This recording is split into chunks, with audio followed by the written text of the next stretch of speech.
Hello friend, welcome to Bajirao Reddy institute. Today analysis के आज के अंक में हम 7 अप्रैल 2025 के से जुड़े 3 प्रमुख समाचारों पर चर्चा करेंगे, जिसमें से एक समाचार है कि प्रधानमंत्री का हालिया श्रीलंका दौरा भारत और श्रीलंका के द्विपक्षीय संबंधों के लिए कैसे महत्वपूर्ण है, क्या उसमें क्या क्या हुआ है, उसको हम डिटेल में समझने की कोशिश करेंगे। दूसरा जो मुद्दा है वह है स्टैगफ्लेशन क्या है और ये अर्थव्यवस्था के लिए क्या बुरा प्रभाव डालता है या कैसे विनाशकारी होता है। हाल फिलहाल में ये चर्चा में रहा है ये शब्द, इसको हम समझने की कोशिश करेंगे काफी डिटेल में।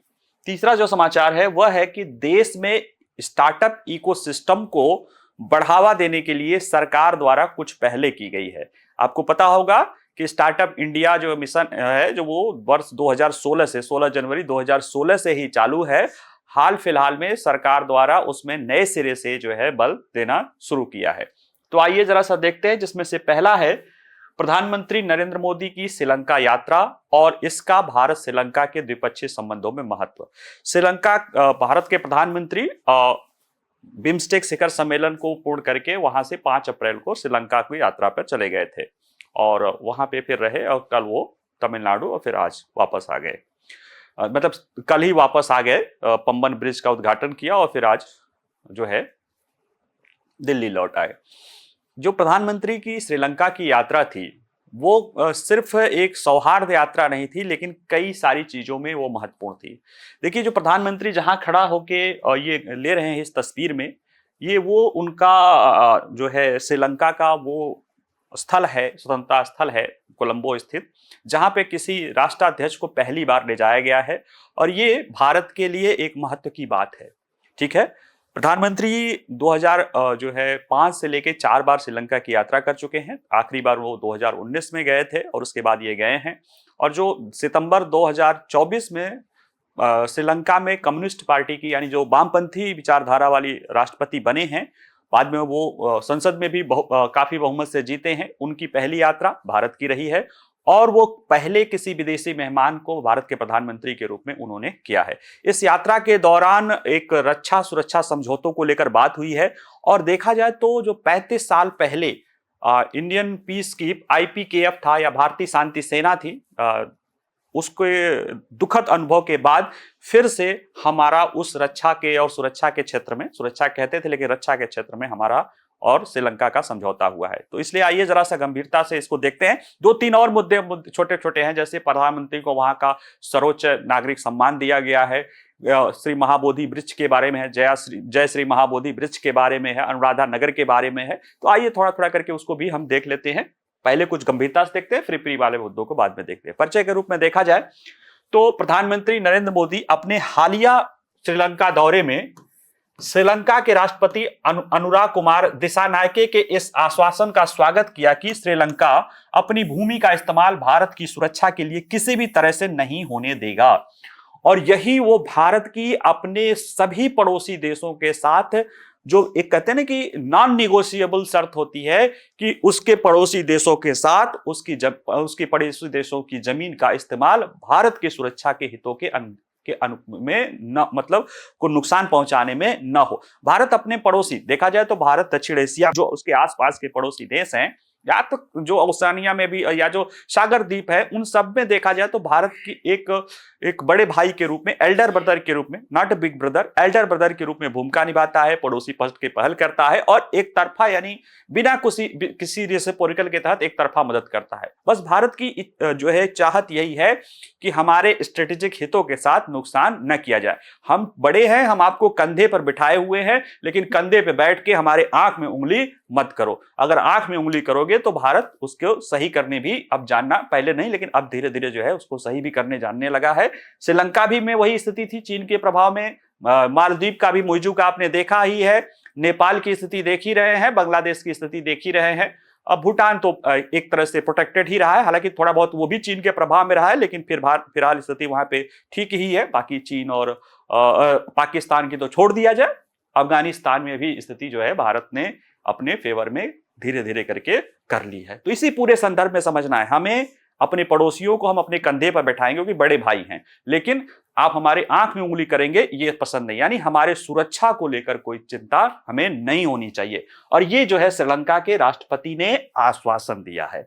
इसका जो है कहीं ना कहीं उन्होंने इस कदम को, प्रधानमंत्री ने कहा कि दोनों पड़ोसियों के बीच गहरे विश्वास की जो है पुष्टि बताया, और कहा, ये देखा जाए तो लोग कह रहे हैं कि एक ऐसा बयान है जो दोनों पड़ोसियों पर चीन के बढ़ते प्रभाव के बारे में चिंताओं को दूर करने वाला प्रतीत होता है।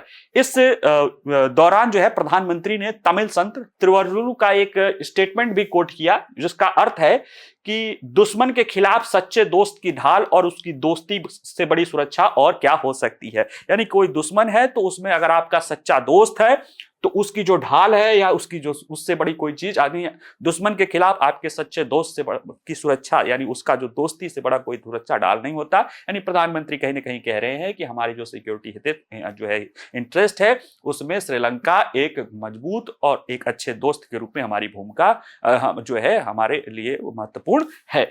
देखा जाए तो प्रधानमंत्री आखिरी बार 2019 में श्रीलंका की यात्रा पर थे और 2015 के बाद यह श्रीलंका की उनकी चौथी यात्रा है। तो इसमें जो महत्वपूर्ण है, सबसे पहले महत्वपूर्ण है कि सुरक्षा रक्षा समझौता, उसको अगर देखने की कोशिश करें तो देखिए दोनों देशों के मध्य महत्वपूर्ण रक्षा सहयोग समझौते पर हस्ताक्षर हुआ है। देखिए प्रधानमंत्री मोदी की यह यात्रा सद्भावनापूर्ण कदम से कहीं अधिक है। यह हिंद महासागर क्षेत्र में बढ़ते चीनी प्रभाव के समय दोनों देशों के बीच रक्षा और रणनीतिक सहयोग को गहरा करने की दिशा में एक महत्वपूर्ण कदम है।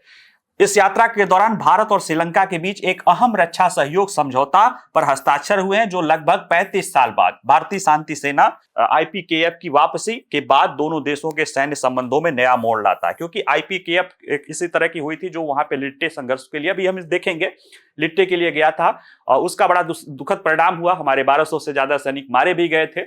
उसके जो स्मारक स्थल है प्रधानमंत्री जी वहां भी गए हैं और ये भी इस यात्रा के दौरान प्रमुख है। कहीं ना कहीं भारत अब श्रीलंका के साथ अपने रक्षा समझौते को भी महत्वपूर्ण देता है। यानी कुछ लोग तो ये भी कह रहे हैं जो छुपे तौर पे, हालांकि यहाँ पे आप उसको अभी क्लियर नहीं कहा गया है, कि जिस तरह से भूटान का हमारे साथ भूटान का सुरक्षा को लेकर समझौता है, उसी तरह से कुल मिला के मोटे तौर पे जो है श्रीलंका के साथ भी हम एक नेट सिक्योरिटी प्रोवाइडर के रूप में श्रीलंका को हो गए। यानी श्रीलंका की जो सुरक्षा व्यवस्था है एक तरह से मोटे तौर पर उसे भारत को ही देखना है और श्रीलंका उसमें काफी कुछ सहयोग करेगी। लेकिन ये बातें कही नहीं गई है, ये बातें अंडरस्टूड है जो बातें कहा जा रहा है, ठीक है। और देखा जाए तो श्रीलंका के राष्ट्रपति अनुराग कुमार दिसानायके ने आश्वासन दिया है कि उनकी भूमि का इस्तेमाल भारत की सुरक्षा या क्षेत्रीय स्थिरता के खिलाफ नहीं किया जाएगा। राष्ट्रपति दिसानायके ने यह आश्वासन महत्वपूर्ण हो जाता है क्योंकि भारत को चीनी अनुसंधान और निगरानी जहाज की जो है श्रीलंका यात्राओं, खासतौर से हम्बनटोटा बंदरगाह को लेकर चिंता का विषय है। तो वो क्या है उसको भी देख लेते हैं, ठीक है। हाँ, प्रधानमंत्री मोदी ने कहा कि भारत और श्रीलंका की सुरक्षा साझा हित है और दोनों देश सुरक्षा सहयोग को मजबूत कर रहे हैं।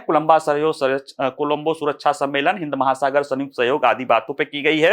हाइड्रोग्राफी, रक्षा मंत्र, समुद्री निगरानी, संयुक्त अभ्यास और आपदा प्रबंधन जैसे क्षेत्रों पर भी इसमें बात की गई है। मोटे तौर पे जैसे ये है कि भारत और श्रीलंका एक तरह से एक रक्षा समझौते की तरफ जो है बढ़ गए हैं, जो कहीं ना कहीं चीन को वहां से बाहर निकालने की जो है एक पूरी कवायद हो गई है, जो अभी तक चिंता का विषय था। देखिए श्रीलंका में चीन का बढ़ता प्रभाव, चीन की अर्थव्यवस्था को विकसित करने के लिए वहां चीनी निवेश और बुनियादी ढांचा परियोजनाओं ने भारत के सुरक्षा मुद्दों को लेकर कई तरह की चिंताएं पैदा कर दी थी। श्रीलंका ने बीआरआई प्रोजेक्ट के तहत चीन की जो बीआरआई प्रोजेक्ट है वो क्या था, दुनिया के ज्यादातर देशों में अपना एक बहुत शानदार ग्रैंड इंफ्रास्ट्रक्चर प्रोजेक्ट उन्हें दिखाना था, उसके लिए उनको ऋण देना था और वहां उसको बनाने से लेकर सब कुछ जो है चीन का ही आना था। और साथ ही साथ वो वहां का जो लीडरशिप था, खासतौर से अगर वो जो है तानाशाही वाली प्रवृत्ति का था, उसकी जेबें भर के अपनी तरफ मिलाना था और फिर बाद में उसे ऋण जाल में फैलाकर उसका लाभ लेना था। हुआ यही श्रीलंका के साथ, जो हम्बनटोटा बंदरगाह बना उसमें पैसा इतना लगा और उसकी कोई मतलब अगर देखा जाए तो कोलंबो पोर्ट है, उसके बगल में हम्बनटोटा पोर्ट की कोई जरूरत नहीं थी, लेकिन उसके नाम पे बहुत विशाल मात्रा में वहां पैसे खर्च किए गए जिसकी जो है जरूरत श्रीलंका को नहीं थी। लेकिन फिर भी श्रीलंका की उस समय की सरकारों ने, उस समय के नेताओं ने उसको स्वीकार कर लिया, बदले में बहुत बड़े कर्ज के जाल में फंस गए। जब श्रीलंका की सरकार कर्ज चुकाने में सक्षम नहीं हो गई तो चीन ने कहा कोई बात नहीं, आप हमें 99 साल के इसे पट्टे पर दे दो और फिर उसका इस्तेमाल युआन वांग 5 जैसे चीनी निगरानी जहाजों को भारत के दक्षिण तट के करीब लाने के लिए किया गया। भारत जब इसका विरोध करता था 2022 में भारत ने इसका विरोध भी किया था, लेकिन उस समय के श्रीलंका के राष्ट्रपति का कहना था कि हमारे पास कोई विकल्प नहीं है, क्योंकि उस तरह के समझौते उन्होंने कर लिए हैं। हाल फिलहाल में अभी देखा जाए तो राष्ट्रपति दिसानायके ने भी चीन की यात्रा पर चीन ने कहा था कि वो श्रीलंका में $3.7 बिलियन का निवेश भी करेगा।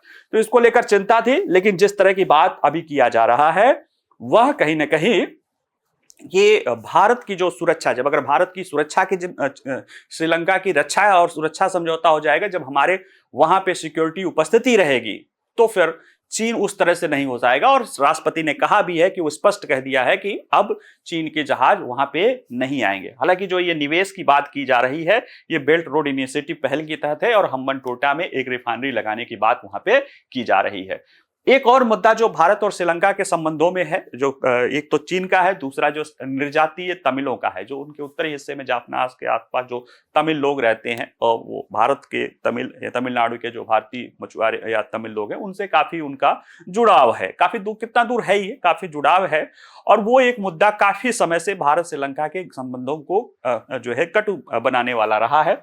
इस दौरान प्रधानमंत्री ने उसकी भी चर्चा की और उन्होंने कहा कि श्रीलंका के तमिल अल्पसंख्यकों के अधिकारों पर भारत ने बल दिया और भारत ने श्रीलंका के नेताओं से तमिल अल्पसंख्यकों के अधिकारों और आकांक्षाओं को सम्मान देने की अपील की। इसमें प्रांतीय स्वायत्तता कराना, प्रांतीय स्वायत्त परिषद का चुनाव कराना और संवैधानिक प्रावधानों को, जिसमें उस क्षेत्र के लोगों को ऑटोनोमस दर्जा देने की बात है, इसको लागू करने की बात की। इस बात को श्रीलंका के वर्तमान राष्ट्रपति ने भी जो है स्वीकार किया है कि हाँ वो ऐसा करेंगे, क्योंकि उनका कहना है कि जो उनकी सरकार चुनी गई है उसमें सभी क्षेत्रों के लोगों का समर्थन है। देखिए, प्रधानमंत्री ने श्रीलंका में पुनर्निर्माण और सुलह पर चर्चा की और उम्मीद जताई कि श्रीलंका सरकार तमिल समुदाय के लिए समावेशी दृष्टिकोण अपनाएगी, क्योंकि भारत चाहता है कि श्रीलंका अपने तमिल नागरिकों के साथ न्याय और राजनीतिक भागीदारी का बढ़ावा दिया जाए। और श्रीलंका के राष्ट्रपति का कहना है कि उनकी जो सरकार चुनी गई है वो इसी अप्रोच से, उससे ज्यादातर लोगों ने, सभी देश के सभी लोगों द्वारा उसको चुना गया है और वो उसी दिशा में आगे बढ़ेगी। यानी जो दूसरा चिंताग्रस्त मुद्दा है भारत के लिए,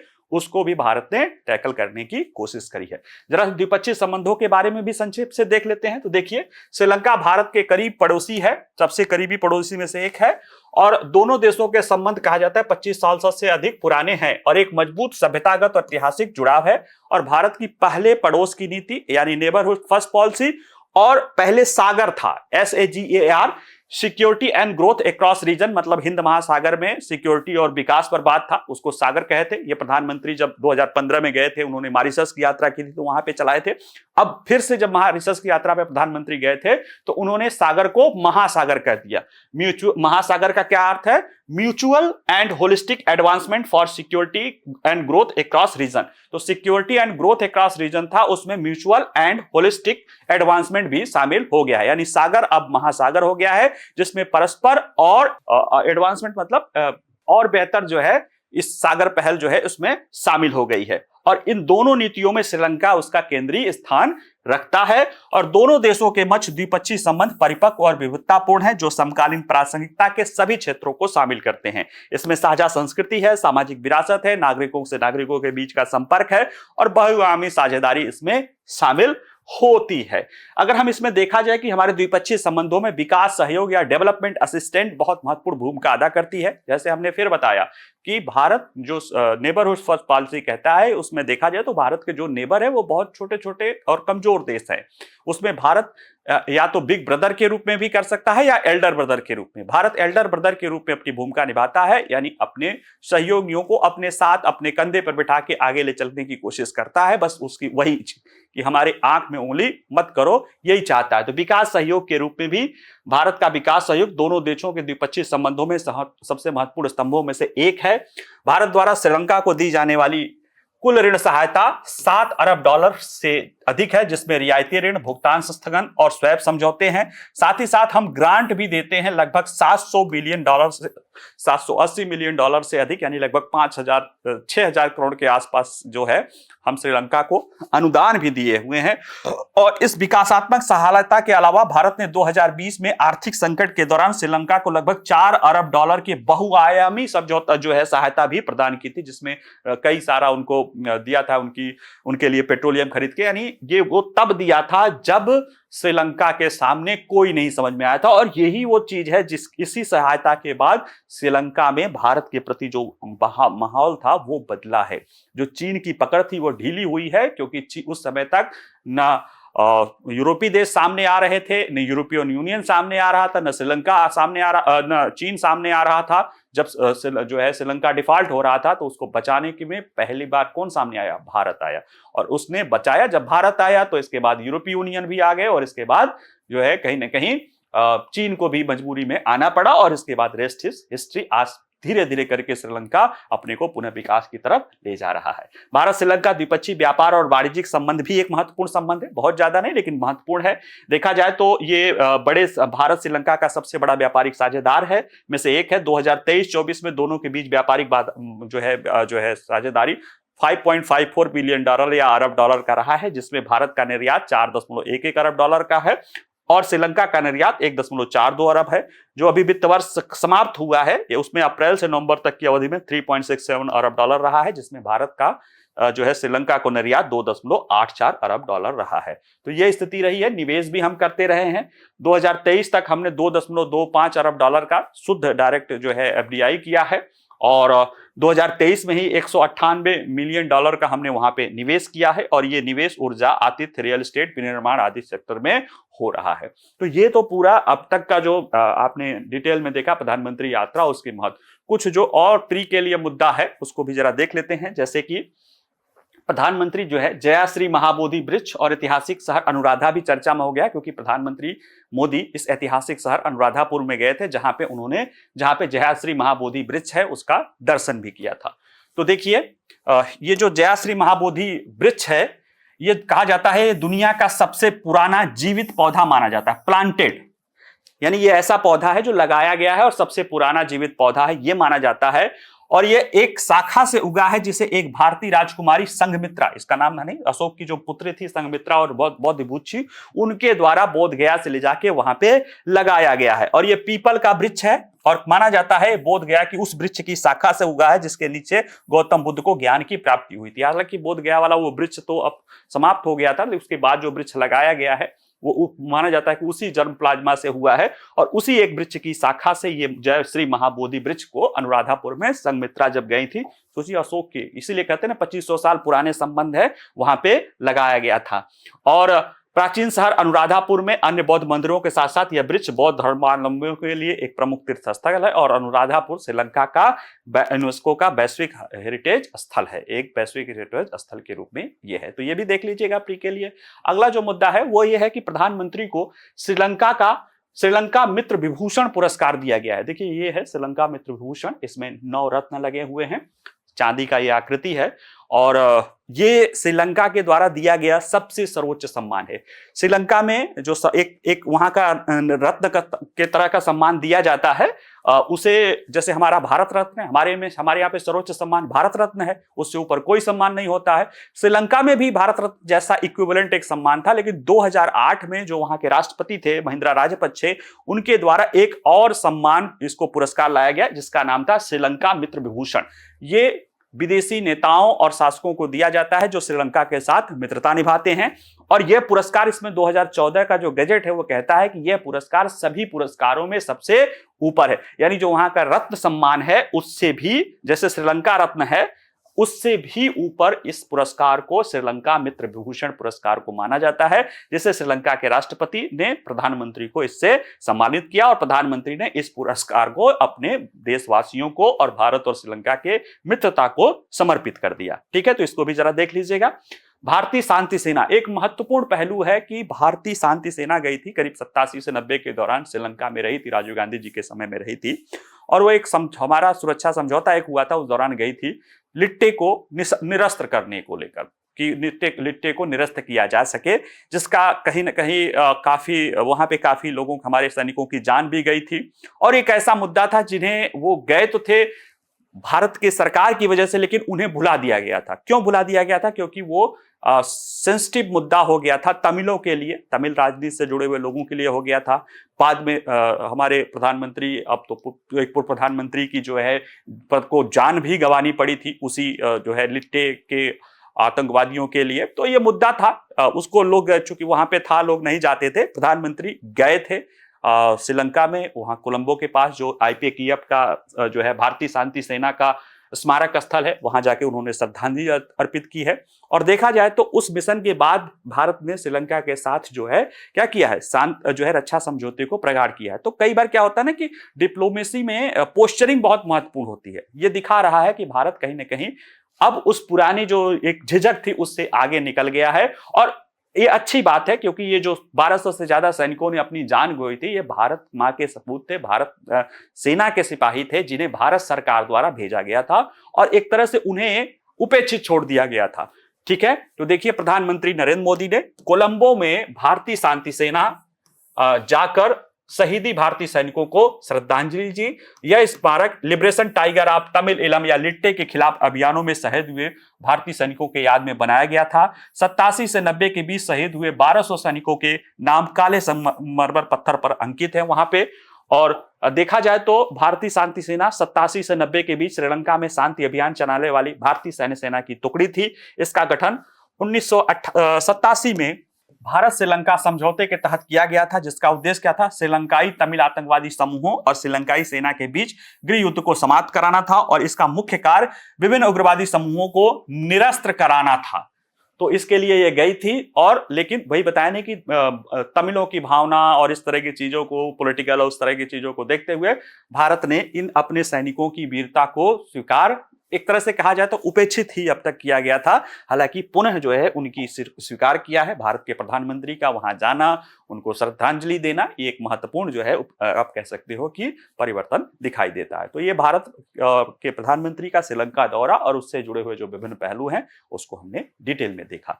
अगला जो एक समाचार है, वो समाचार क्या कहते हैं बल्कि मुद्दा है। समाचार तो उससे उचना है एक कि अभी जो ट्रंप ने 2 अप्रैल को वहां पे अमेरिका में एक रेसिप्रोकल टैरिफ के रूप में एक लिबरेशन डे मनाया है अमेरिका का, कि मुक्ति दिवस है, उसको लेकर कई सारी चुनौतियां दिखाई दे रही। उसमें जो अमेरिका के फेडरल रिजर्व, जैसे हमारे यहाँ पे जो रिजर्व बैंक ऑफ इंडिया है, वैसे अमेरिका में फेडरल रिजर्व है, केंद्रीय बैंक है, उसके चेयरमैन या उसके अध्यक्ष का कहना है कि जो ये लिबरेशन डे की नीतियां हैं ये गंभीर प्रभाव डाल सकती है और अमेरिका को स्टैगफ्लेशन की स्थिति में ले जा सकती है।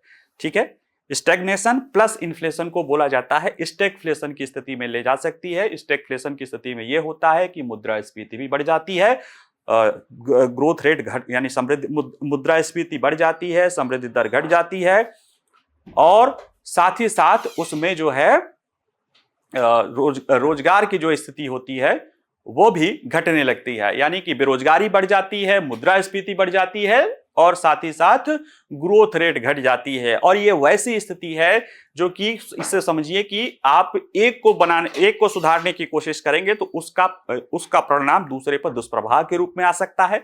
तो ऐसे में विभिन्न जो है नीति निर्माताओं को इस समस्या को सॉल्व करना बड़ा चुनौतीपूर्ण हो जाता है। तो आइए हम डिटेल में इस चीज को देखते हैं, इस चीज को पूरा समझते हैं कि स्टैगफ्लेशन क्या होता है। क्योंकि देखिए ये डोमिनो प्रभाव के रूप में ऐसे दिखाई दे रहा है कि कहीं ना कहीं ये इकोनॉमी को तबाह करता चला जा सकता है। आइए देखते हैं चर्चा में क्यों है। ऐसा अभी हमने बताया कि अमेरिकी फेडरल रिजर्व के चेयरमैन जेरोम पावेल ने बताया कि चिंता जताई कि राष्ट्रपति डोनाल्ड ट्रंप के लिबरेशन डे टैरिफ से अमेरिका में स्टैगफ्लेशन की स्थिति उत्पन्न हो सकती है। ये एक व्यापार सम्मेलन में वो कह रहे थे कि अमेरिकी अर्थव्यवस्था के लिए दृष्टिकोण या जो है पर्सपेक्टिव अभी भी अत्यधिक अनिश्चित बना हुआ है, जिसमें वो कह रहे थे कि उच्च बेरोजगारी और उच्च मुद्रास्फीति दोनों के जोखिम बने रहेंगे। देखिए एक फिलिप कर्व होता है, फिलिप कर्व, जिसमें कहता है कि मुद्रास्फीति बढ़ने से बेरोजगारी दर घटती है, ये वो बताता है, सीधा संबंध है। लेकिन स्टैगफ्लेशन में वो वाली सिद्धांत भी उलट जाता है कि मुद्रास्फीति भी रहती है, उच्च बेरोजगारी दर भी रहती है और विकास दर भी कम रहता है। यानी कि ये एक तरह से कह सकते हो कि समस्याएं काफी गंभीर हो जाती है। तो आइए जरा सा हम देखते हैं कि स्टैगफ्लेशन क्या होता है। इसको एक चित्र में देखिए, इसमें बनाया गया है कि जीडीपी घटती है किसी भी देश का, जब स्टैग्फ्लेशन रहता है तो स्टेग्नेशन में, यानी स्टेग्नेशन या रिसेशन की स्थिति रहती है प्लस इन्फ्लेशन या मुद्रास्फीति की स्थिति रहती है। तो दोनों स्थितियां एक साथ उपस्थित रहती है। रिसेशन में क्या क्या होता है या स्टेग्नेशन में क्या क्या होता है, मंदी में क्या क्या होता है, जीडीपी दर जो है घटती है, यानी वृद्धि दर ग्रोथ रेट डाउन होती है। नकारात्मक हो ना हो लेकिन जो ग्रोथ रेट है उसमें कमी आती है। अनएम्प्लॉयमेंट बढ़ता है, जाहिर सी बात है जब ग्रोथ रेट डाउन होगी तो अनएम्प्लॉयमेंट बढ़ेगा, तो अनएम्प्लॉयमेंट बढ़ जाता है और मांग कम हो जाती है, क्योंकि जब लोगों के पास पैसा नहीं रहेगा तो मांग कम करेंगे और इसके कारण फिर जीडीपी घट जाती है। तो ये तो रिसेशन वाली स्थिति हो गई। और इसके साथ जब मांग घट जाती है तो जाहिर सी बात है ये जैसे अगर किसी के पास किसी अर्थव्यवस्था में मांग घट गई तो वस्तुएं सस्ती हो जानी चाहिए, लेकिन ये नहीं हो पाता है। इसके साथ रिसेशन में ये भी होता है कि कीमतें घट जाती हैं, मांग भी घटता है तो अपने आप कीमतें घट जानी चाहिए, लेकिन होता ऐसा नहीं है। होता क्या है, इसका उल्टा, कि कीमतें बढ़ जाती हैं, जीडीपी घट जाती है, लोगों की आय घट जाती, बेरोजगारी यानी लोगों की रोजगार घट जाती है तो मांग घट जाती है। यह यहां तक तो समझ में आता है, लेकिन इसके कारण महंगाई कम होने के बजाय वो और ज्यादा बढ़ जाती है। और एक्चुअली में ये बढ़ी हुई महंगाई के कारण ही ये सारी रिसेशन की स्थिति दिखाई देती है। इसके जो प्राइमरी कारक दिखाई देते हैं उसमें जो है इन्फ्लेशन का बढ़ना महत्वपूर्ण भूमिका अदा करता है, और ये कहीं ना कहीं सप्लाई साइड डिस्ट्रेस की बात बताता है। और ये जो इसीलिए इसमें देखिए रिसेशन यानी स्टेग्नेशन की भी स्थिति है और इन्फ्लेशन की भी स्थिति है, जबकि माना जाता है कि इन्फ्लेशन के साथ साथ रिसेशन की स्थिति सामान्य तौर से नहीं रहेगी, क्योंकि इन्फ्लेशन आता है तो लोग जो है, लोगों को अर्थव्यवस्था में विकास आता है, लोगों को रोजगार मिलता है, फिर वो धीरे धीरे मांग बढ़ जाती है और फिर वो धीरे धीरे अर्थव्यवस्था आगे बढ़ती है तो पहिया चलने लगता है। वो किन्सियन अर्थव्यवस्था जो अर्थशास्त्र जो था मंदी को समाप्त करने के लिए, वो इसी सिद्धांत पे आधारित था कि सरकार खर्च करे जिससे मुद्रास्फीति बढ़ती है लेकिन उससे अर्थव्यवस्था बदलता है। लेकिन इसमें क्या होता है कि जब स्टैग्फ्लेशन की स्थिति रहती है तो आप इसको सुधारने की कोशिश करेंगे, यानी कि मुद्रा में ढील दो, खर्चे बढ़ाओ, तो उससे ये समस्या सुधरने के बजाय और भी खतरनाक हो जाती है।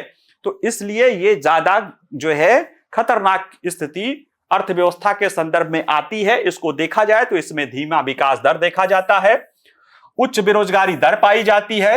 धीमा विकास दर यानी ग्रोथ रेट का कम होना, उच्च बेरोजगारी दर और मुद्रास्फीति या महंगाई, एक ही समय में ये सब जो है ज्यादा दिखाई देती है।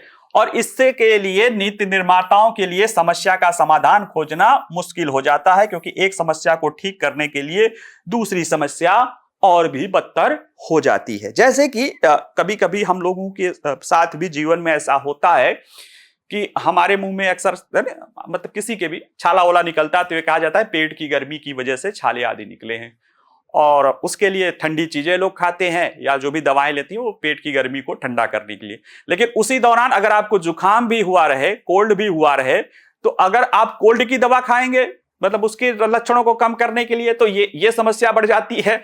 और इसको करने के लिए, पेट को ठंडा करने के लिए दवा खाएंगे तो कोल्ड की समस्या और गंभीर हो जाती है। तो उसी तरह की समस्या कुछ स्टैग्फ्लेशन में होती है, और ये कुछ ज्यादा गंभीर समस्या के रूप में हमारे सामने दिखाई देती है, जो कि अमेरिका के जो है फेडरल रिजर्व या अमेरिका के केंद्रीय बैंक के अध्यक्ष का कहना है कि अमेरिका में वो चीजें आ सकती है।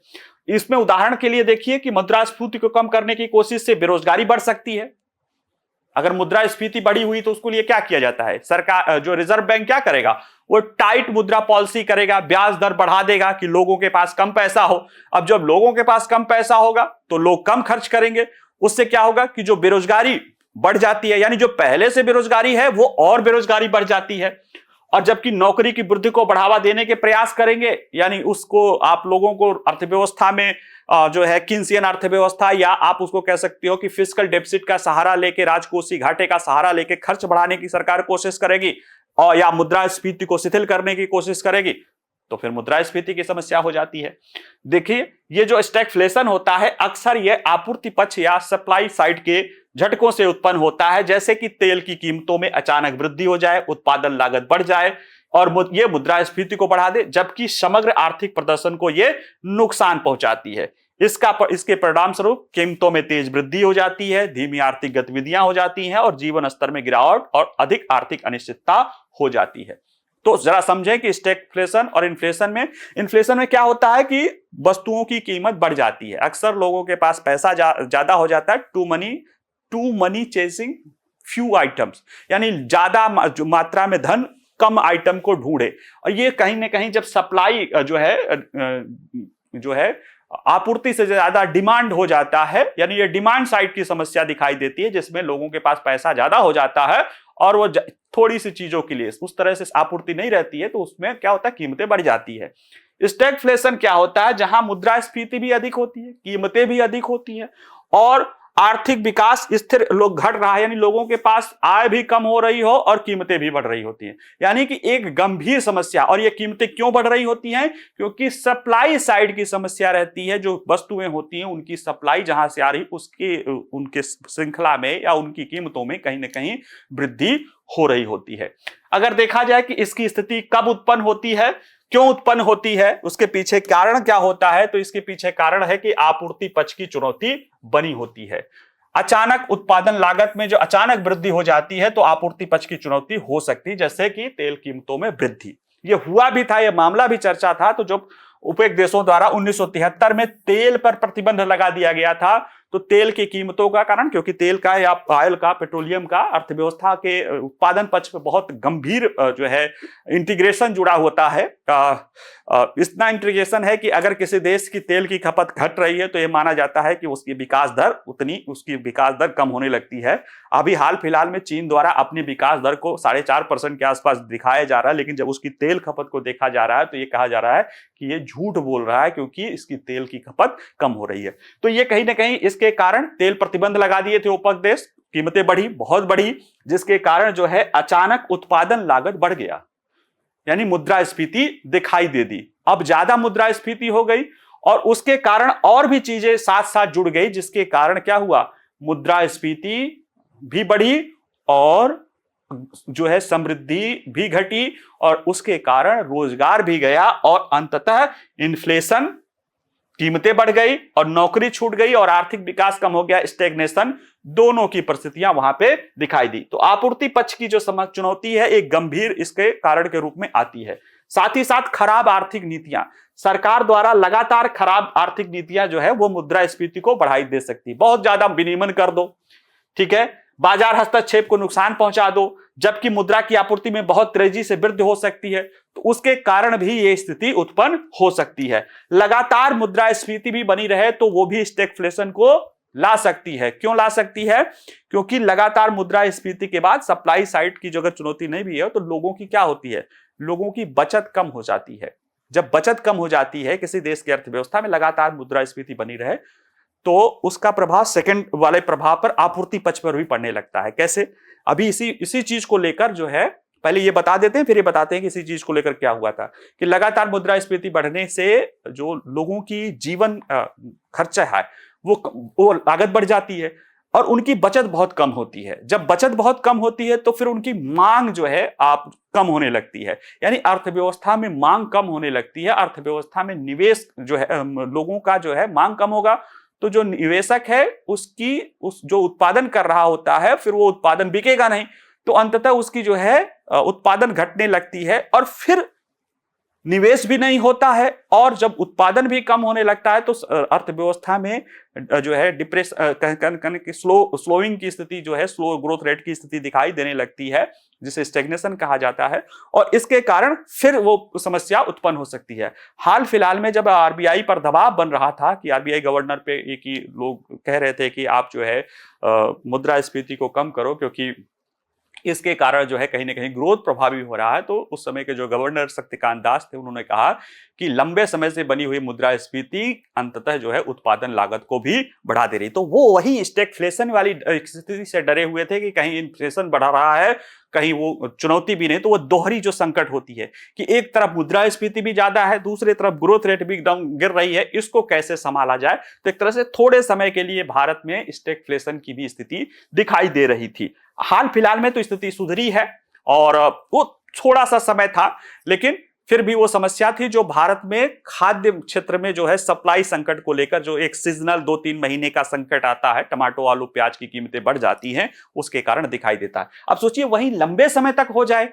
दीर्घकाल तक हो जाए, ज्यादा गंभीर चीजें हो, पूरे अर्थव्यवस्था पर प्रभावित करे, तो वो स्थिति यहां पे दिखाई देती है। ऐतिहासिक विकास देखा जाए तो स्टैगफ्लेशन शब्द पहली बार इस्तेमाल किए थे एक ब्रिटिश राजनीतिज्ञ थे, इनका नाम था इयान मैक्लियोड। 1965 में ब्रिटिश हाउस ऑफ कॉमन में जब ये भाषण दे रहे थे तब उन्होंने स्टैगफ्लेशन शब्द का पहली बार प्रयोग किया था और उन्होंने यूनाइटेड किंगडम की मुश्किल आर्थिक स्थिति को बताया था कि कैसे मुद्रास्फीति और कम आर्थिक विकास और अधिक बेरोजगारी दर तीनों साथ में चल रहा है। लेकिन जो मोटे तौर पर या बड़े पैमाने पर इसे देखा जाने लगा वो 1970 के तेल संकट के बाद, वही जो 73 और उसके बाद ओपेक देशों द्वारा कटौती की गई थी, उसके बाद यह देखा गया था। इसमें जो मेन समस्या थी कि जो परंपरागत आर्थिक नीतियां थी वो अप्रभावी हो गई थी। कैसे? द्वितीय विश्व युद्ध के बाद किन्सियन अर्थव्यवस्था या किन्सियन सोच क्या था, वो कि लोगों की जो है सरकार कहते थे, किन्स का यह था कि सरकार लोगों को पैसा दे और उसके लिए लोगों से गड्ढा भी खनवा के पटवाए तब भी चलता है। यानी लोगों के जेब में पैसा जाएगा तो लोग खर्च करेंगे और खर्च करेंगे तो मांग बढ़ेगी, मांग बढ़ेगी तो लोग निवेश करेंगे, निवेश होगा तो रोजगार जनरेट होगा, रोजगार जनरेट होगा तो फिर अर्थव्यवस्था में जो है लोगों को आय बढ़ेगी, आय बढ़ेगा तो फिर जो है डिमांड बढ़ेगा, इस तरह से सर्किल घूमेगा। यहां पे स्थिति गड़बड़ हो गई। क्यों? क्योंकि अब पहले से ही मुद्रास्फीति है। अब अगर सरकार खर्च करने की कोशिश कर रही है या केंद्रीय बैंक इन्फ्लेशन को कम करने की कोशिश करेंगे तो इन्फ्लेशन और ज्यादा बढ़ जाएगा, क्योंकि ये मांग पक्ष की समस्या नहीं थी, ये आपूर्ति पक्ष की समस्या थी कि ये जो है जो सप्लाई साइड है उसके कारण कीमतें बढ़ रही थी। ये समस्या कहीं ना कहीं चुनौती हुई और इसके साथ साथ आर्थिक सिद्धांतों के पुनर्मूल्यांकन को प्रेरित किया गया और अब देखा गया कि हमें एक ऐसी नीति बनानी चाहिए जिसका दीर्घकालिक प्रभाव हो सके। और इससे जो 70 के दशक की जो स्टैगफ्लेशन की चेतावनी थी उसमें इस समस्या को व्यापक पैमाने पर समझने की कोशिश किया गया और इसमें मूल्य स्थिरता और आपूर्ति पक्ष के सुधार दोनों पर ध्यान देने की कोशिश किया गया। तो कैसे सॉल्व किया जाता है या इसका पहले देख लेते हैं हाँ कि अर्थव्यवस्था पर इसका क्या क्या दुष्प्रभाव हो सकता है। देखा जाए स्टैगफ्लेशन एक ऐसी आर्थिक अवस्था है जो पारंपरिक आर्थिक सिद्धांतों को चुनौती देती है, विशेषकर फिलिप्स वक्र। क्या कहता है ये मानता है कि मुद्रास्फीति और बेरोजगारी के बीच विपरीत संबंध होता है। यानी अगर कीमतें बढ़ेंगी, इसलिए कहा जाता है ना कि 4% की +-2 की ऑप्टिमल मुद्रास्फीति होनी चाहिए। क्यों? क्योंकि ये लोगों को काम करने के लिए कीमतें बढ़ती है तो लोग जो है प्रोत्साहित होते हैं।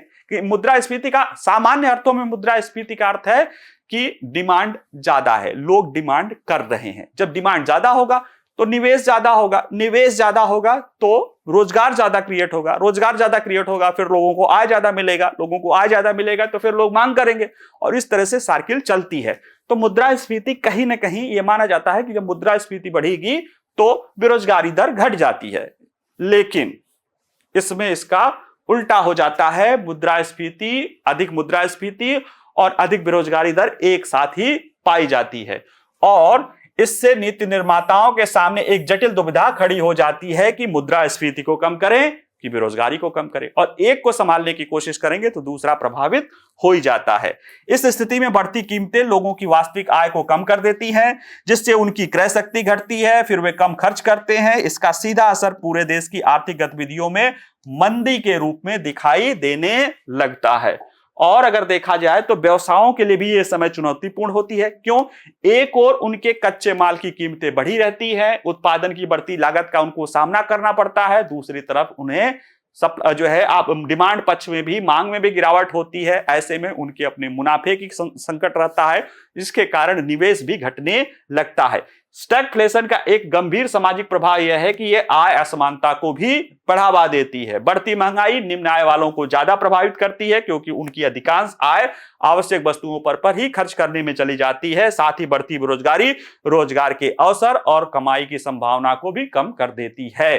तो ये समस्याएं स्टैगफ्लेशन के सामने आती है। कैसे निपटा जा सकता है इसके लिए भी एक जटिल समूह, यानी एक समस्या जटिल है तो उसके लिए कई सारे अप्रोच एक साथ अपनाने की जरूरत पड़ती है, जिसमें मौद्रिक नीति उपाय के रूप में केंद्रीय बैंक ब्याज दरों को समायोजित करके और मात्रात्मक सहजता यानी ब्याज दरों को भी थोड़ा बढ़ाए और ब्याज दरों को थोड़ा सा कम करे, लेकिन मात्रात्मक नियंत्रण रखते हुए, यानी कि जो निवेशक है उनके पास पैसा जाए, यानी कंट्रोल्ड जो है मॉनेटरी पॉलिसी का अपना के ये काम कर सकता है, लेकिन इसमें भी सावधानी से प्रबंधित नहीं करेगा तो यह दृष्टिकोण मुद्रास्फीति को बढ़ा सकता है। देखिए अभी रिजर्व बैंक ने पिछले समय तक उसने जो अपना पॉलिसी स्टांस था वो न्यूट्रल किया, फिर धीरे धीरे उन्होंने सीआरआर को बढ़ाया, यानी कि लोगों के मार्केट में ज्यादा पैसा जाए, लेकिन ब्याज दरों को कम नहीं किया। बाद में जो नए गवर्नर आए उन्होंने 0.25% की कमी की, बेसिक्स पॉइंट की कमी की आरआर में, यानी ब्याज दरों में। अब जो लग रहा है कि फिर उसमें 0.25 की कमी हो रही है, यानी यही जो मौद्रिक नीति उपाय है उसी के तहत कंट्रोल्ड में की, ठीक है, धीरे धीरे मुद्रास्फीति को पर से ज्यादा ग्रोथ की तरफ ध्यान दिया जा रहा है। लेकिन मुद्रास्फीति यानी जब स्थिति ये होती है ना, जब आप गाड़ी चलाइए कभी, तो आप गियर वाली गाड़ी चलाइए तो आप क्लच, ब्रेक और एक्सीलरेटर तीनों पर एक साथ ध्यान लगाने की जरूरत पड़ती है, जो कि सबसे कठिन चढ़ाई होती है। आजकल की गाड़ियां तो हिल होल कंट्रोल पर है, तो वो तो कोई दिक्कत नहीं होती, लेकिन जो पहले ड्राइविंग करता होगा उसको पता होगा कि पहाड़ी पर चढ़ रहे हो और रुका हुआ है, तो आपको तीनों एक साथ अप्लाई करना होता है। वही काम मौद्रिक नीति उपाय के रूप में जो नीति गवर्नर, जो नीति नियंता है, उनको करना पड़ता है। साथ ही साथ राजकोषीय नीति को भी ऐसा बनाना पड़ता है कि जो सप्लाई साइड की कंस्ट्रेंट है उसको दूर करे, यानी बुनियादी ढांचा परियोजनाओं और सामाजिक कार्यक्रमों पर खर्च बढ़ाती है, और अर्थव्यवस्था में मांग को बढ़ावा देकर राजकोषीय प्रोत्साहन बेरोजगारी को कम करने और मुद्रास्फीति को धीमा करने में ये मदद करती है। यानी जो पैसा आए उसके साथ साथ जो है सप्लाई साइड की भी समस्या जो है वो पूरी हो सके। आपूर्ति पुष्ट नीतियां क्या होती है, इसके लिए रचनात्मक सुधार किया जाता है, जो और दीर्घावधि में मुद्रास्फीति को कम करने में मदद करती है। इसमें विनियमन रेगुलेशन को कम किया जाता है, कर कटौती किया जाता है, श्रम बाजार में सुधार किया जाता है, शिक्षा और नवाचार पे बल दिया जाता है। उत्पादकता और दक्षता को बढ़ाकर आपूर्ति पक्ष नीतियां कीमतों को कम करने और आर्थिक विकास को प्रोत्साहित करने में मदद करती हैं। साथ साथ लागत प्रेरित उपाय भी किया जाता है। इसके लिए नीति निर्माता लागत प्रेरित मुद्रास्फीति के मूल कारणों जैसे कि बढ़ती वस्तु की कीमतों और मजदूरी के दबाव को दूर करने के लिए उपाय लागू करते हैं, जिसमें सब्सिडी दी जा सकती है निर्माताओं के लिए, मूल्य नियंत्रण किया जा सकता है, मजदूरी वृद्धि को कम करने के लिए श्रमिक संघों के साथ बातचीत की जा सकती है कि ताकि कीमतें कम किया जा सके और एक बार अर्थव्यवस्था के पहिए को घुमा दिया जा सके। तो ये काफी कॉम्प्लिकेटेड इश्यूज होता है अर्थव्यवस्था के लिए, उसको मैनेज करना, और इसी की चिंता जो है अमेरिकी फेडरल रिजर्व के प्रमुख ने अमेरिका में ट्रंप का जो लिबरेशन डे है उसके उपलक्ष्य में बात कही है कि वहां पे ये स्थिति आ सकती, क्योंकि इन्फ्लेशन पहले से ही है। ट्रंप के चुनाव में इन्फ्लेशन एक प्रमुख मुद्दा बना रहा था ट्रंप के चुनाव में अमेरिकी लोगों के लिए, खासतौर से वहां पे मध्यम वर्गीय लोगों के लिए, जो कि काफी बड़ा हिस्सा है, बना था। और अभी अगर उसमें जो है ग्रोथ रेट भी डाउन हो सकती है, होना शुरू हो जाएगी, तब वो स्टैगफ्लेशन की स्थिति बढ़ सकती है, क्योंकि इनपुट चीजें भी महंगी हो जाएगी। अगला जो हमारा समाचार है वो भी एक महत्वपूर्ण मुद्दा है, वो है भारत में या देश में स्टार्टअप इकोसिस्टम को बढ़ावा देने के लिए हाल की सरकार की पहल। देखिए स्टार्टअप जो होता है उसको लेकर भारत बढ़ावा देने के लिए वर्ष 2016 से ही सरकार ने स्टार्टअप इंडिया पहल शुरू की है। 16 जनवरी 2016 से चीजें चल रही है। भारत में स्टार्टअप की जो संख्या के दृष्टि से देखा जाए तो दुनिया में तीसरे स्थान पे है, अमेरिका चीन के बाद तीसरे स्थान पे है, यूनिकॉर्न में हम नंबर 1 स्थान पे हैं। वो सारी चीजें ठीक है, लेकिन कहीं ना कहीं हमारा जो स्टार्टअप इंडिया चला था, हम जिस स्टार्टअप इकोसिस्टम को लाने की कोशिश कर रहे थे उसको लेकर चुनौती बनी हुई थी। अब ये बनी तो थी, लेकिन बिल्ली के गले में घंटी कौन बांधे। तो हुआ क्या कि अभी स्टार्टअप जो है महाकुंभ लगा था, उसी दौरान हमारे वाणिज्य मंत्री पीयूष गोयल द्वारा एक बात कही गई थी कि हम जो स्टार्टअप है, और उन्होंने चीन के स्टार्टअप से तुलना की, जिसको कहीं ना कहीं कुछ ऐसे उनको स्टार्टअप इकोसिस्टम में या जो स्टार्टअप में जो काफी लोग हैं उनको बुरा लगा और एक नई बहस को जन्म दिया, जो कि अच्छी बात है। और उसके साथ ही साथ उनकी भी कई सारे जो जेन्युइन समस्याएं थी स्टार्टअप की वो सामने आई, और सरकार ने और लोगों को भी, स्टार्टअप को भी समझने में मदद मिली और लोगों सरकार को भी समझ में सामने आई, और 2-3 नई चीजों पर इधर आगे ध्यान बढ़ना शुरू हो गया है। तो आइए हम इसको देखते हैं। देखिए परिचय के रूप में देखा जाए तो वाणिज्य और उद्योग मंत्री पीयूष गोयल ने 5 अप्रैल को उद्योग एवं आंतरिक व्यापार संवर्धन विभाग के अंतर्गत एक समर्पित स्टार्टअप इंडिया डेस्क नामक हेल्पलाइन की स्थापना की। ये पूरे भारत में उभरते उद्यमियों के लिए हेल्पलाइन के रूप में काम करेगा। और साथ ही साथ इसके साथ साथ 10,000 करोड़ रुपए के कोष के साथ स्टार्टअप के लिए एक दूसरे फंड ऑफ फंड्स, पहले तो था ही, उसके साथ साथ एक दूसरे फंड ऑफ फंड्स को भी मंजूरी दी गई है जो इस साल 2,000 करोड़ रुपए उसके लिए खर्च किए जाएंगे। इसमें जो मेन है कि स्टार्टअप इकोसिस्टम में डीप टेक के बढ़ावा देने को लेकर बहस।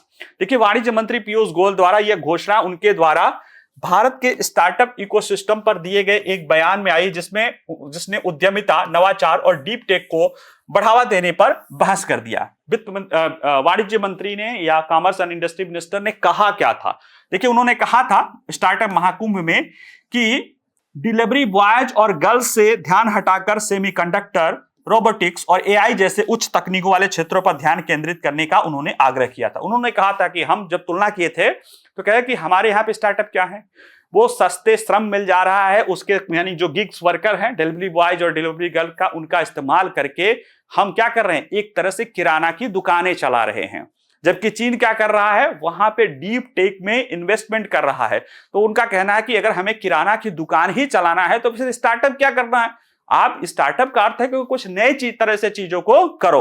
और एक इसने बहस शुरू की और इसी में फिर G20 में ही के शेरपा जो अमिताभ कांत हैं, उनका कहना है कि हम तकनीकी उपनिवेश जो बनते जा रहे हैं उसके खिलाफ हमें काम करने की जरूरत है। तकनीकी उपनिवेश क्या है कि टेक्नोलॉजी कहीं और डेवलपमेंट हो रही है, उसका इस्तेमाल सिर्फ हम भारत में कर रहे हैं और ये कहीं नहीं कहीं इसकी आवश्यकता पर बल दिया। देखिए, कई बार मैंने अपने जब भी चर्चा बहुत मैं करता रहता हूं, बताता रहता हूं कि कहीं ना कहीं हमारे सोसाइटी की एक समस्या है। हमारे यहाँ पे जो इंटरप्रेन्योरशिप है या जो उद्यमिता है उसकी कमी है। हम जो इंडस्ट्रियलिस्ट देखते हैं वो क्या करते हैं, एक्चुअल में वो ट्रेडर हैं। वो क्या करते हैं, दुनिया में जहां से भी सस्ता या उनको कहीं प्रूवन टेक्नोलॉजी, व्यापारी क्या करता है, पहले सोचिए व्यापारी क्या करता है और उद्यमी क्या करता है। व्यापारी क्या करता है, उसको वो चीजों को बेचता है, जहां सस्ता मिल जाए या जो चीज की डिमांड ज्यादा हो उसको लाता है, उसको बेचता है और लाभ कमाता है। उसको श्योर शार्ट लाभ चाहिए, वो रिस्क नहीं लेता। उद्यमी क्या करता है, वो सोचता है कि हम क्या कुछ नया दे दें, हम क्या कुछ ऐसा कर दें जो कि हमारे लिए फ्यूचर में आगे ग्रोथ का रास्ता खोलेगा। वो रिस्क लेता है, वो नई चीजें दुनिया में लाने की कोशिश करता है, वो इनोवेशन करता है, वो रिसर्च करता है। दुनिया के ज्यादातर देशों में इंडस्ट्रियलिस्ट ऐसा ही करते हैं। जबकि भारत की इंडस्ट्रीज देख लीजिए, इतनी बड़ी बड़ी इंडस्ट्री जो है नाम है, एशिया में, विश्व में भी नाम है। क्या है, कौन सा कुछ ऐसा भारत के इंडस्ट्रियलिस्ट ने दे दिया है? बिल्कुल नथिंग। हमारे यहाँ कहते हैं हम सॉफ्टवेयर में इतने बड़े हैं, एक सॉफ्टवेयर ऐप बता दीजिए, एक सॉफ्टवेयर प्रोग्राम जो कहीं ना कहीं जिसको कह के हम कह सकें कि हाँ ये हमारा है। सच्चाई यही है, ज्यादातर लोग कहते हैं कि हमारा इंग्लिश स्पीकिंग जो है युवा वर्ग है, पढ़ा लिखा है, हम कहीं ना कहीं लोगों के एक श्रम पोर्टल के रूप में ही काम कर रहे हैं, श्रम जो है बास्केट के रूप में काम कर रहे हैं। और उसे एक तरह से तकनीकी उपनिवेश भी आप मान सकते हैं कि टेक्नोलॉजी कहीं और जनरेट होगी, वो हमारे यहाँ पे जो है बनी जाएगी, क्योंकि हमारे पर लार्ज पैमाने पर लोग हैं अंग्रेजी बोलने वाले, सस्ते श्रम उपलब्ध हो जाएंगे और क्या हो जाएगा, हमारे यहाँ पे बड़े पैमाने पर उपभोक्ता हैं, उसका लाभ उनको मिल जाएगा। तो ये चीजें हो रही है और इसी चीज को लेकर कहीं ना कहीं अब चिंता व्यक्त की जाने लगी है और ये दिखाई भी दे रहा है। ठीक है, तो अब क्या है कि इसको लेकर जब बात हुई तो जाहिर सी बात है कि उन्होंने कई सारे इकोसिस्टम ने, स्टार्टअप ने ये बात भी कही सोशल मीडिया का प्रयोग करके कि ऐसे ही पहले शुरू होता है अमेजन, वो सारी चीजें, वो तो ठीक है। लेकिन कई सारे स्टार्टअप इकोसिस्टम ने कुछ इकोसिस्टम से जुड़ी ही समस्या बताई। क्यों? क्योंकि कहीं ना कहीं हमारी, देखिए, हमने 90 के दशक में सुधार कर दिया था, हमने LPG नीतियां ला दी थी, लेकिन हमारी स्कूलिंग, हमारी सोसाइटी, हमारी जो नीतियां और हमारी ब्यूरोक्रेसी, ये सब के सब अभी सोशलिस्ट अप्रोच पर ही है। सरकार ही माई बाप है और कहीं ना कहीं जो बिजनेस के लिए अप्रोच ऊपर से बदल गया है, ऊपर से ग्रीन टेपिज्म की बात की जाती है, लेकिन अंदर से अभी भी समस्याएं शामिल होनी होती है, क्योंकि जो ब्यूरोक्रेट्स हैं वो, उनको लगता है कि वही सब कुछ होते हैं, वही सारा उनके पास दिमाग का स्रोत है और वो कहीं ना कहीं देश में इंडस्ट्री जो है कह सकते हैं इंडस्ट्रियलिस्ट डेवलप करने के लिए, जो उद्यमिता डेवलप करने के लिए कहीं ना कहीं रुकावट का काम करते हैं। तो वो भी चीजें सामने आई। देखिए, कई बार क्या होता है ना कि बिल्ली के गले में घंटी है। पीयूष गोयल जी की बहुत आलोचना हुई, ठीक है, उन्होंने कहा कि हमें इस परिदृश्य में नहीं लेना चाहिए, लेकिन उन्होंने कहीं ना कहीं एक हार्ड टॉपिक, एक गंभीर मुद्दे को सामने ला दिया, एक फोड़ा जो रिस रहा था उसको सामने ला दिया।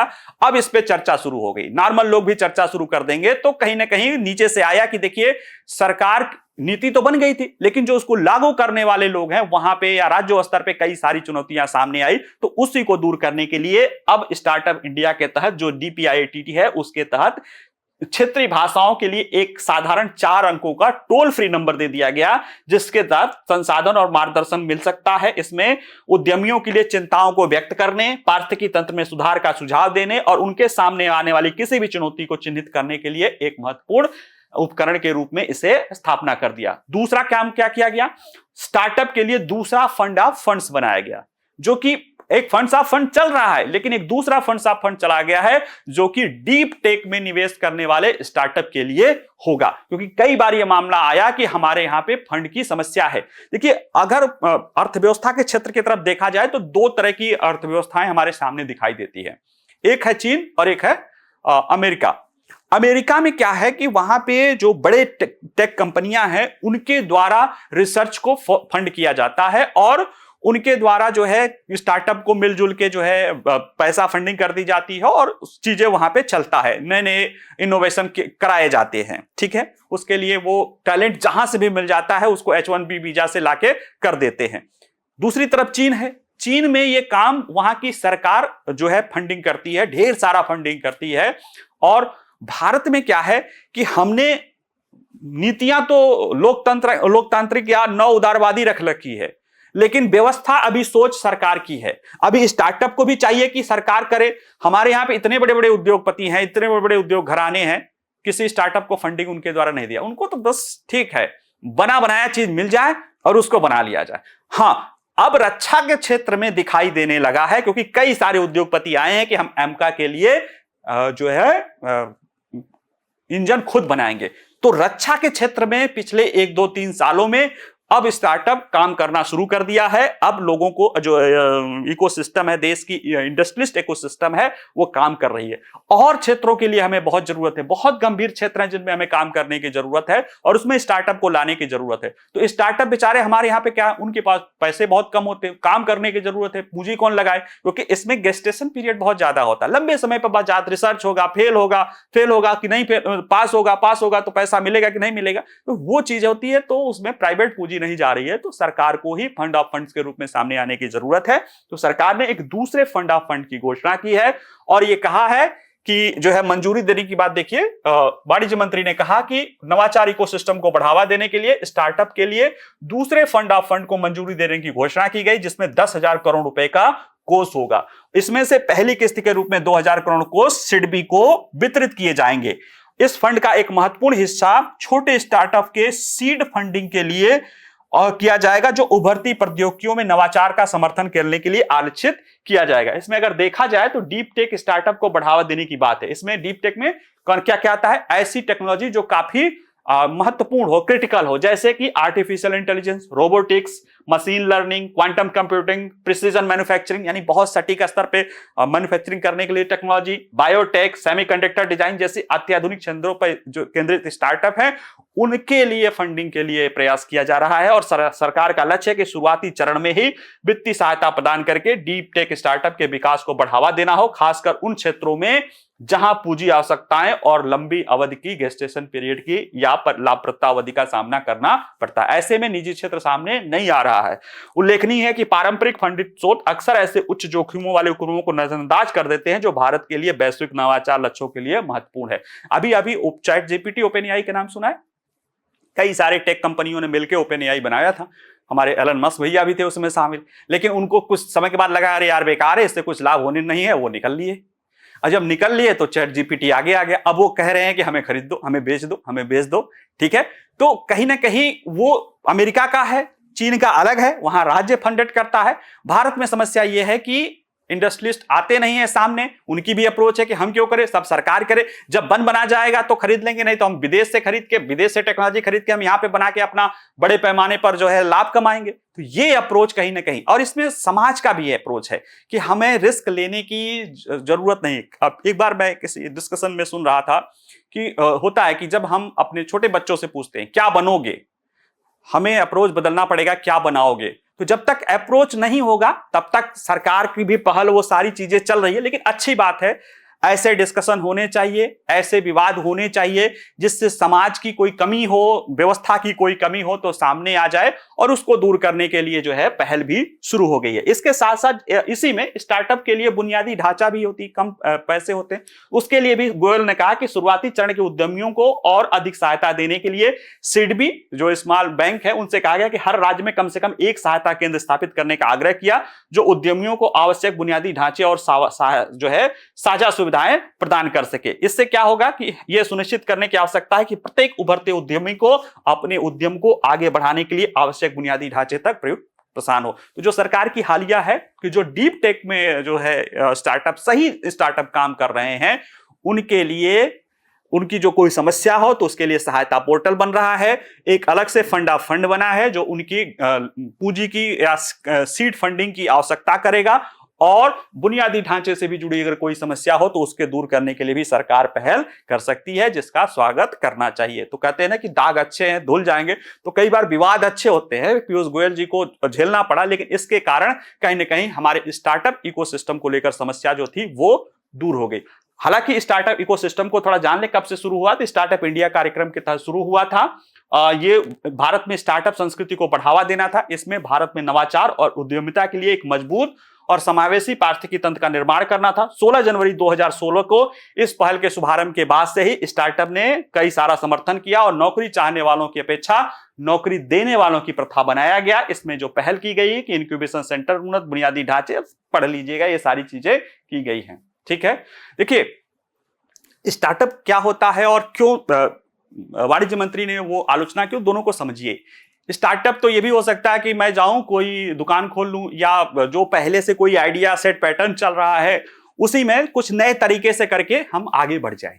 जैसे कि हमारे यहाँ पे बहुत सारा चल रहा है कि कहीं जो चीजें अमेरिका में चल रही है उसको कॉपी करो। अरे जैसे हमारे यहाँ पे बॉलीवुड वाले फिल्म बनाते हैं, वो देखोगे पहले तो लगता था बिल्कुल नया आइडिया है, लेकिन जब हॉलीवुड फिल्में देखने लगा तो पता चला कि अच्छा ये सीरीज सब की सब कॉपी की हुई है। वो चीजें स्टार्टअप नहीं है। स्टार्टअप में एक अप्रोच है नवाचार का। नवाचार का अप्रोच क्या होता है, जैसे कि आप समझो कि लोगों, बिजनेस या अर्थव्यवस्था क्या पूरी करने की काम करती है, इंडस्ट्रियलिस्ट या जो अर्थव्यवस्था है उसमें क्या मेन होता है कि वो लोगों की जरूरतों को और लोगों की मांग को, चलो पहले मांग को समझ लो कि जो बाजार अर्थव्यवस्था होती है वो लोगों की मांग को पूरा करने की कोशिश करती है।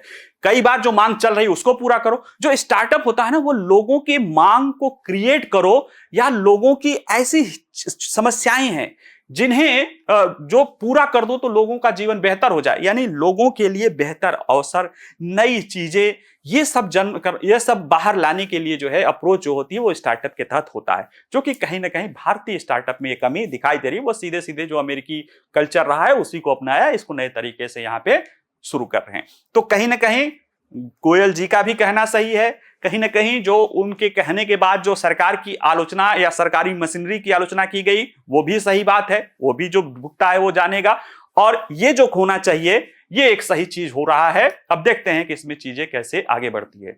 समस्या क्या है, हमारे समाज की सोच पूरा नीचे से लेके ऊपर तक कि हम रिस्क लेना ही नहीं चाहते हैं, श्योर शॉट मिल जाए, सर बता दीजिए जहां से आ जाए बस वहीं से लिख के काम हो जाए, वो वाली अप्रोच जो है कहीं ना कहीं हमारे यहाँ पे स्टार्टअप इकोसिस्टम को नुकसान पहुंचा रही है, जिसको बदलने के लिए सभी को, सरकार को, लोगों को, समाज को, इंडस्ट्री को, शिक्षा को मिलकर काम करने की आवश्यकता है। ठीक है, चलिए आज के लिए इतना ही। थोड़ा काफी लंबा हो गया क्योंकि कई सारे महत्वपूर्ण टॉपिक थे, खैर हो जाता है। इससे जुड़े प्रश्न भी हमारी वेबसाइट पे रहेंगे, जहां से जाके सॉल्व कर लीजिएगा। बाकी वीडियो पसंद आए तो लाइक करिएगा, शेयर करिएगा, पढ़ते रहिएगा, मुस्कुराते रहिएगा। नमस्कार, धन्यवाद।